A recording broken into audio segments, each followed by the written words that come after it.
ఆదాయానికి మించి ఆస్తుల కేసులో కాళేశ్వరం ప్రాజెక్టు మాజీ ఈఎన్సీ హరిరామ్ కస్టడీ కొనసాగుతోంది.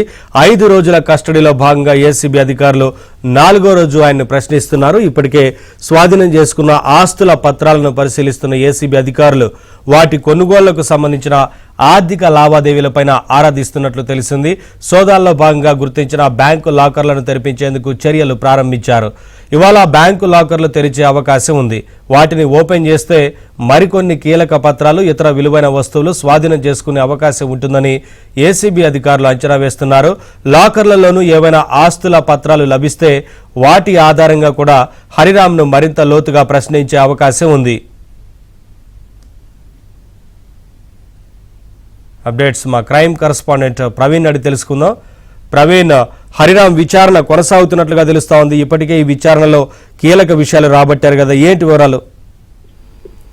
ఇప్పటికే మాజీ ఈఎన్సీగా ఉన్నటువంటి హరిరామ్ ను 5 రోజుల పాటు నాంపల్లి కోర్టు కస్టడీకి అనుమతించింది. ఈ రోజు 4వ రోజు విచారణలో భాగంగా ఈ 4 రోజుల విచారణలో చాలా కీలకమైనటువంటి అంశాలు కూడా వెలుగు చూసినటువంటి పరిస్థితి అయితే స్పష్టంగా కనపడుతుంది. బంజారాహిల్స్ ఏసీబీ ప్రధాన కార్యాలయంలో హరిరామ్ ను కూడా దాదాపు 5 మంది అధికారులు క్వశ్చన్ చేస్తున్నటువంటి పరిస్థితి కనపడుతుంది. ఇప్పటి వరకు 200 కోట్ల రూపాయల వరకు కూడా వీరు ఆస్తులు కూడబెట్టినట్లు ఇప్పటికే అధికారులకు అంచనాకు రావడం జరిగింది. ఇంకా బినామీ ఆస్తులకు సంబంధించి కూడా పూర్తి స్థాయిలో దర్యాప్తు కొనసాగుతుంది, విచారణ చేస్తున్నారు. ఇక బ్యాంక్ లాకర్లను కూడా ఈ రోజు సాయంత్రంలోగా ఓపెన్ చేసేటువంటి అవకాశం అయితే కనపడుతుంది. బ్యాంక్ లాకర్లు ఆస్తులకు సంబంధించినటువంటి పత్రాలు కానీ, బంగారు కానీ, ఇతరత్ర కొన్ని కీలకమైనటువంటి డాక్యుమెంట్లు దొరికినట్లయితే వాటికి సంబంధించి కూడా పూర్తి స్థాయిలో విచారణ కొనసాగించేటువంటి అవకాశం అయితే స్పష్టంగా కనపడుతుంది. ఇప్పటికే కొండాపూర్ లో కావచ్చు, మాదాపూర్, ఇతరత్ర అంటే శివారు ప్రాంతాల్లో కూడా ఇతనికి సంబంధించినటువంటి విల్లాలు ఉన్నట్లు గుర్తించారు. వాటికి సంబంధించినటువంటి పత్రాలను కూడా సీజ్ చేయడం జరిగింది. 3 రోజుల విచారణలో ఏసీబీ అధికారులకు అతను సహకరించడం లేదనేటువంటి సమాచారం అందుతుంది.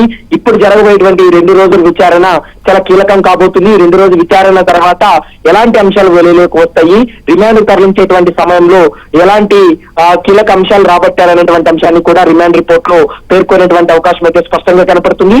ఈ రోజు మధ్యాహ్నం తర్వాత అతన్ని స్వయంగా తీసుకెళ్లి బ్యాంక్ లాకర్లు ఓపెన్ చేసి అక్కడే విచారణ జరిపేటువంటి అవకాశం అయితే కనపడుతుంది. Naveen, thank you Praveen, thanks for the updates.